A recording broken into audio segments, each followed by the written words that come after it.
গত ৩ বছর দেশে প্রতি মাসে মূল্যস্ফীতির তুলনায় পিছিয়ে মজুরি বৃদ্ধির হার। এতে প্রকৃত আয় কমায় জীবনধারণে হিমশিম খাচ্ছে সাধারণ মানুষ। পরিকল্পনা উপদেষ্টাও স্বীকার করছেন, খাদ্যের উচ্চ মূল্যস্ফীতির চাপে আছে নির্ধারিত আয়ের মানুষ।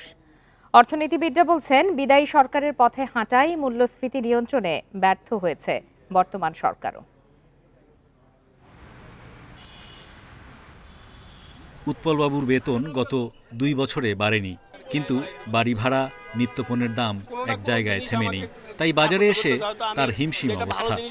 মুরগি খেতে যেতাম সপ্তাহে, মাসে একটা বা দুইটা, এখন আমি সেটা খেতে পারি না।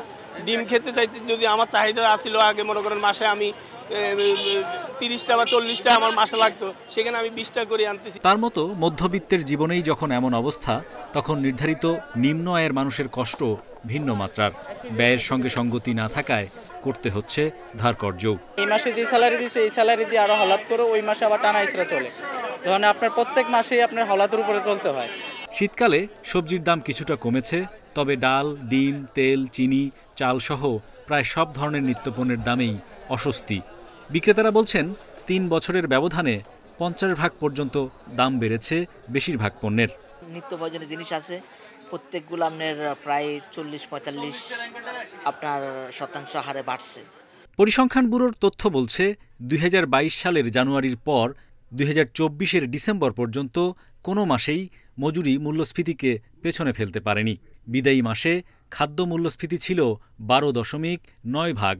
খাদ্যের মূল্যস্ফীতি তো একটু বেশি, এখনো বোধহয় ১২-১৩% মতো। যাদের নির্দিষ্ট আয় তারা তো তাদের কষ্ট হয়ই।